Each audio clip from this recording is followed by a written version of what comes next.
Hey everyone, this is NinjaX doing another Dota 2 strategy video for you guys. And the topic for today is jungling, beyond the basics. The reason I'm calling it beyond the basics is because this guy is not going to cover the basics.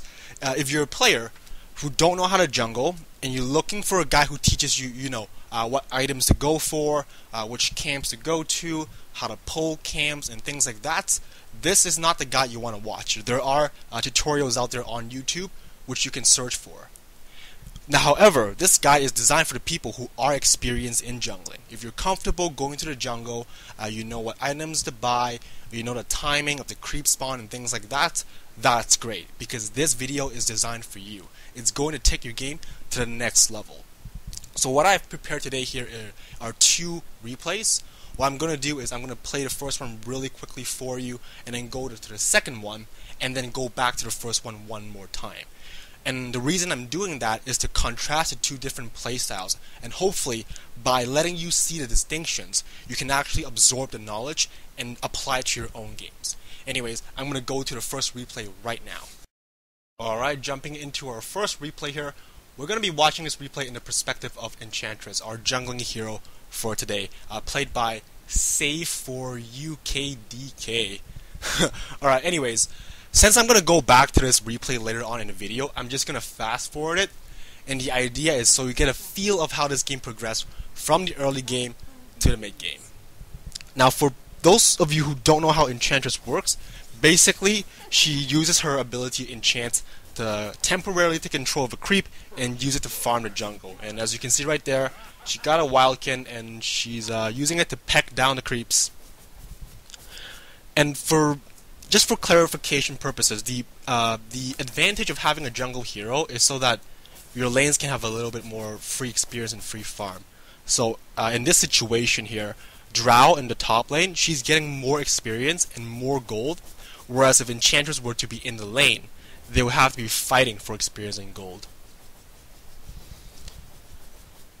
Alright, anyways, nothing much going on here. If you're looking at her items right now, she has 2 gauntlets, so chances are she's going to be making an urn to one, give her a little bit of strength for HP and mana regeneration to support her spells. Anyways, what you're going to see here is she's going to go and gank Razor, and Razor goes down. Good. It's always a good idea to go to the lane and gank the heroes while you're jungling. So once that's done, she's going to go back to the jungle, continually farming and getting her items. I'm not going to play this replay all the way through. I'm going to pause at around the 15-minute mark, but just so you have the idea of how, once again, the early game and the mid game. Don't even worry about the late game for now. And in a moment, you're going to see her gank Razor one more time. Here's a Cyclone, and coming in. And Huskar finishes Razor. Huskar finishes Razor off. Now she's going to TP back to base, grab her items, and go help out in the team. You're going to see her go to the bottom lane right now and help with a gank. Try and kill Storm Spirit there. Not going to work out. Not a big deal. And then she's going to swing mid and defend the tower and kill anti-mage, push mid, and take middle tower. Okay, I'm going to pause it right there. Now, if you're looking at this Enchantress player, we can tell that he's actually quite experienced. He knows what items to go for. He farmed the jungle quite efficiently. Chances are, this is the type of player who've read the guides out there, the basic guides. Guides on jungling, or even guides on Enchantress specifically. And the guide might go something like this. It would say something like, Enchantress is a great early game jungling hero, use enchant to take creeps, farm the jungle, look for ganks, look for pushes, and once you farm your core items, which are Power Treads, Urn of Shadows, and a Magic Wand, carry a TP Scroll and help the team in the mid game. And in the context of that guide, Enchantress did a great job there. She did exactly that. She farmed the jungle, she got her items, and she immediately supported the team. While she was jungling, she also ganked Razor twice, which was fantastic. So, a lot of players are going to consider this a pretty well-played Enchantress. Once again, in the context of that guide, this is a very well-played Enchantress. But once again, The idea of this guide is to go beyond the basics. It's to go beyond these simple basic guides and take your games to the next level. And now, I'm going to jump into the second replay, and you're going to see the difference in play styles of two Enchantress players. Okay, our second replay here, we're going to be looking at another Enchantress player played by Paradox. And before I jump into this replay too far in, I just wanted to tell you why Paradox played differently than first player. The key factor here is that Paradox is very good at focusing the important parts of the map. And the big secret is, when you're jungling hero, the jungle is actually a very boring part to look at. Think about it. The jungle has neutral creeps. They're dumb. They don't do a lot of stuff. Most of the time, you can just auto attack and they will die. So why would you spend so much time looking at this part of the screen when it's just boring stuff? The real parts to look at are actually the mid lane, where you can see the condition of the enemy hero there, possible gank. Another important part is the ruin spot. You can check the ruin. Also, this is another entrance to the jungle, so you have to be aware of who is entering this part. And of course, the most important part is possibly the lane on your side. You can see how deep the enemy heroes are located in the lane, so you can maybe wrap around and do a flank right there. Now I'm going to go back to player perspective. And Paradox here is going to farm the easy camp, and once he's done doing that, he's going to make a very interesting play. Let's speed this up quite a little bit. Notice there that Paradox actually moved his camera to the mid lane. He took a glance, he saw that Queen of Pain was in low life, and he's going to move his Wildkin over there, create a tornado, and harass the Queen of Pain. So notice that just by having a quick glance at the mid lane, he noticed a weakness in Queen of Pain. So as a result, he immediately took advantage of that weakness and harassed him even more, applied more pressure. Now Queen of Pain has to move back out of XP range. There's no chance for getting any kind of last hits, and he is in a danger of dying also if Invoker goes on Queen of Pain with like a cold snap or anything like that. Let's fast forward this just a little bit. Paradox now is going to go back to some simple farming as usual, using enchant to farm the jungle here. And the enemy is going to try and jack the pull, but it's not a big deal. Moving on, very simple, we're just continually farming. And notice how, I don't know if you guys noticed, Paradox is doing a very good job just shifting his camera to parts that's not the jungle. A couple moments there, he immediately looked at the middle lane. It was a very split-second thing, but that gave him the information to make this next play. What he basically noticed was that the Queen of Pain was weak. I'm going to go to free camera for a second. If you look right now, over at Queen of Pain, he's at very low life. He's got no regen, 100 HP. What that means is that the Queen of Pain is in no capacity to defend this tower right now. And Enchantress is going to take advantage of this situation and immediately push. He's going to push with his what is he gonna call? Urza Warrior and the Wildkin War Chief. And as you can see, Queen of Pain can't do anything. Queen of Pain is going back to base healing, and at the same time, the mid tower is getting knocked down so fast with no defense. And that's just a good play by Enchantress. She noticed a weakness, and she immediately abused it. She does not hesitate, she took her creeps, and pushed. Look how much damage his tower is taking right now. And looks like Paradox is going to take a little bit of damage from a tower, but it's not a big deal. He's going to heal up. Queen of Pain is going to attempt to TP back and defend this tower. And right now, once the tornado finishes, Paradox is going to send a Wildkin to right-click the tower and take it down. And notice here, it's 6 minutes and 10 seconds into the game, and the tower is about to go down. Just like that, tower goes down, and once again, there's nothing special about that play. It was just Paradox noticing a weakness in an important part of the map, and instead of staying in the jungle farming, he pushed it immediately. I'm going to fast forward this just a little bit, and another example is going to come up. Let me go back to actually player perspective here.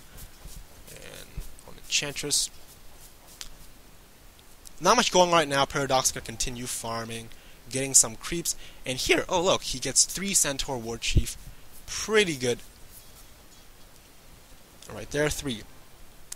And by looking at the mini-map, the bottom lane is actually pretty pushed. They got a catapult going, and the enemy heroes are low life. Actually, Lich just dies there, and Skeleton King is in a very low life. And immediately, Paradox notices the weakness and pushes with 3 centaurs. And with 2 centaurs alive, 3 heroes, and 1 catapult, this tower is in danger. And there's a TP support. No, it gets cancelled. And as you can see right now, last ditch effort for the glyph, and there we go. 8 minutes and 22 seconds, 2 towers go down because the Enchantress was able to figure out which part of the map was weak, and they immediately punished that part of the map. Anyways, I'm going to fast forward this a little bit. The last replay I stopped at around the 15-minute mark, so I'm going to fast forward this to about the 15-minute mark and pause right there and compare the game states. But for now, you can see Enchantress is not doing too much, just getting a little bit more farm. And in a few more seconds here, we're going to pause.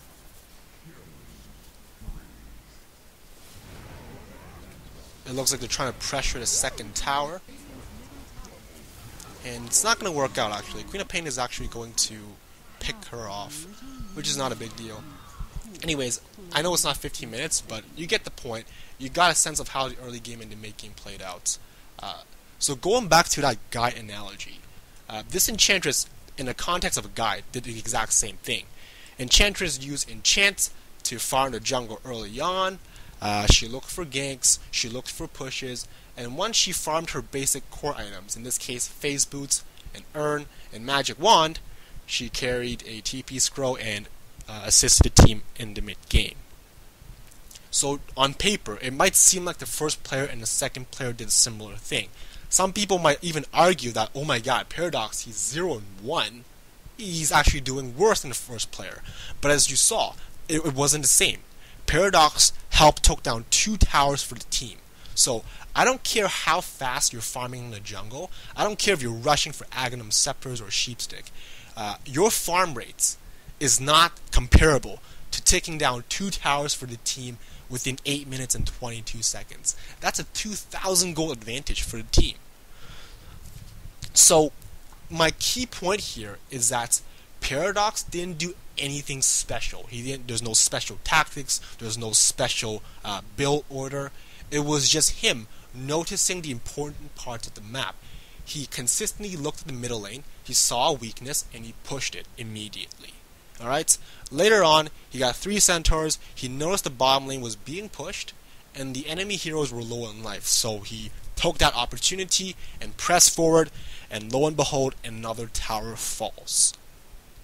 So, with these knowledge in mind, how can you actually apply these things into your game? So this is when I'm going to go back to the first replay and see how the first player could have done better. Last replay. So as you know, if you've seen this replay before, we watched this in really fast 8 times mode. So now I'm going to slow it down just a little bit in a second to show you how we can apply the things we've learned from the second replay and improve on his gameplay. Treat this game like it is one of your game. Treat it like, you know, you just played this Enchantress and you're going through the replays and you're trying to find out how you can improve from your jungling game. Let's go to player perspective here. The key thing once again to note is that this player, save for UKDK, he doesn't spend a lot of time looking at the important parts of the map. His main focus is the jungle, whereas Paradox, the previous player, he spends a lot of time actually shifting his camera to important parts of the map. He notices the weaknesses and he exploits them immediately. What we're going to find here is that this Enchantress player is going to miss a couple of spots where he can take advantage of the enemy mistakes. Now, if you look at it, Razor is pretty low life. He was actually positioned around here. So if Enchantress was actually around this position, she could have swung around and got an easy kill. But I wouldn't nitpick for that too much, because most of the time the Enchantress was around this area in the easy camp. So I'm just going to let that go for now.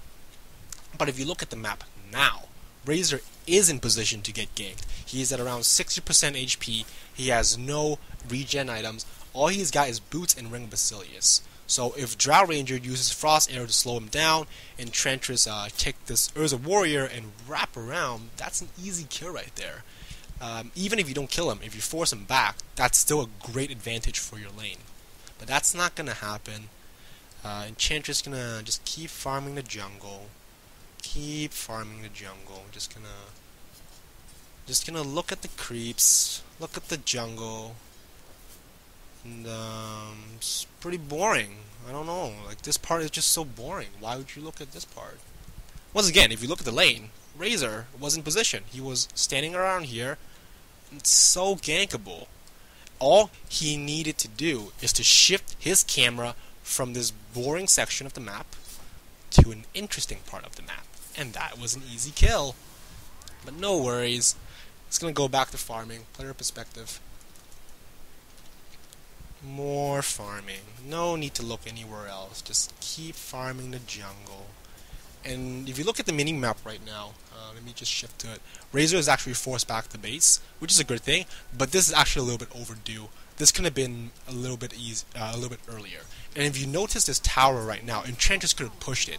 Razor just went back to base. There's no defense. If Enchantress took 1 or 2 creeps and pushed this tower, that's an easy way to get 1,000 gold for your team at around the 6-minute mark. Hey, 6-minute mark, just like Paradox. But no, I'm not gonna push the tower, because I'm just gonna keep looking at this part of the map. Just gonna keep looking at the neutral creeps attack each other, and it's so boring. So boring.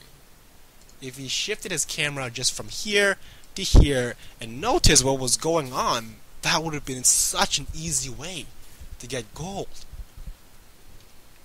Let's see here. Nighttime is arriving. So what Enchantress can actually do is go to mid lane, go through the river, and stand around this position. Invoker is not going to be able to see you at nighttime. What that allows you to do is to wrap around Invoker. If Invoker ever steps near the center area, Viper can go in, do an ultimate, slow him down, and Enchantress can pick him off and go for a very simple gank. But no, I'm just gonna keep farming the jungle. Just gonna keep looking at these spots. Now it's gonna heal up. And this is actually a part where he ganks. He gets it as a warrior, and he's going to actually wrap around here and kill the Razor. Yay, Razor's gonna die. Alright, easy kill. But the disappointing part is he just goes back to the jungle. He just goes back to the jungle. He just kill the hero. Okay? The tower is not defended, and they're just gonna sit here and heal. They're just gonna sit here, spend like 10 seconds just chilling out, and get some HP, no worries. Whereas instead, they could have went to the lane, grab a couple of creeps, and push this tower down. It's at 30 HP. I'm sorry, 30% HP. It's pretty easy to push down. It's easy gold. But nah, not gonna take it. Just gonna keep looking at the jungle. Keep farming the jungle. No worries. And I'm sure by now you guys are getting the point already. And it's kind of frustrating seeing all these missed opportunities. I mean, I'm not saying he's a bad player by any means, because he understands the basic of jungling. But once again, the purpose of this guide is to allow you to go beyond these simple jungling guides. It's not just about, you know, farming your items and things like that. It's about looking at the map, looking at the interesting part of the map, and abusing all these opportunities. Here, Razor is going to go down, but not by Enchantress. Huskar is going to come in and finish him off. Once again, this is a perfect opportunity to push this tower. Look, it's even lower now. It's less than 30%. It's at 300 HP. Could easily go here, grab a Troll Warlord, summon some skeletons, and push the tower down. But nah. Enchantress, nah. I'm just gonna chill. Just gonna chill. Just gonna get some last hits here. Get more farm. And no, I'm just not gonna finish the tower. I'm gonna TP back to base. No, the tower is almost dead, but no, I'm just gonna go back to base. Alright, anyways, I'm gonna pause it here. You guys get the points.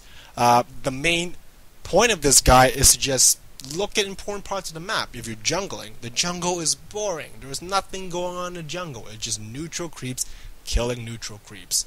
If this Enchantress player spent a little bit more time looking at important parts of the map, he could have played so much better. He could have took down towers easier, he could have ganked a couple more heroes, and these missed opportunities set your games back. So once again, in terms of a guy, he did a good job. He farmed the jungle, he ganked a couple times, he got his items, power treads, earn, and a TP scroll, and he's now going to help the team in the mid game. So in the context of a guide, this Enchantress did a good job. But to go beyond the basics, going to the next level, it's about not worrying about the jungle. Just forget about the jungle. Look at other parts of the map, and as a result, you're going to find more opportunities, and your game is going to be a lot more dynamic, a lot more fun, and most importantly, you're going to contribute a lot more to your team earlier in the game. So I'm going to get out this replay by now. I know we've only watched Enchantress replays, but this applies to every single hero. It doesn't matter. For example, what do we have here? Let's say you're playing Urza, okay? If you wrap around the lane, let's just say instead of Enchantress last game, it was an Urza. That's still fine. If Urza wraps around the Razor, the Drow can use Frost Arrow to slow him down, and Urza can easily swipe him down really quickly. Let's say you're playing who else? Let's say you're playing Enigma. That's fine. If you're in the jungle using Demonic Conversion to kill creeps, you can also swing around, use a Melphis to stun the opponent, go for a gank, and once he dies, immediately summon more Eidolons and push the tower. Let's give one more example. Let's say you're playing Lifestealer. You're in the jungle, you're looking at the map, you can still wrap around and use Open Wounds to gank a hero. Open Wounds is a great slow. It's a 70% slow with life leech. So my point is, the lessons here today doesn't just apply to Enchanters. It applies to every single jungling hero. And all you have to do is open your eyes, look for these opportunities around the map, and I guarantee you, your game is going to improve. Alright? Anyways, I'm going to end the video here. I hope you guys learned a few things from it. I hope you guys enjoyed it. If you do, please thumbs up, subscribe, and leave your comments below. Alright? Anyways, I'm going to go. Have fun and good luck. I'll see you guys next time.